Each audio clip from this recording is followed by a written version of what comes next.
How to fix Play Store lag on any Android phone easy and fast in less than 1 minute. So all what you have to do guys is so simple. To first thing, go to settings on your phone and then scroll down until you find the apps option. After you click on apps, click on it again right here until you find this page.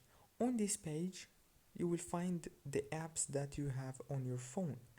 Now search for Play Store right here, click on it, click on Force Stop and click on Disable, and then go down and click on Storage, click on Clear Cache and then click on Clear Data. Go back, and now the last thing you have to do is go to Permissions and make sure to disable the permissions that you don't need.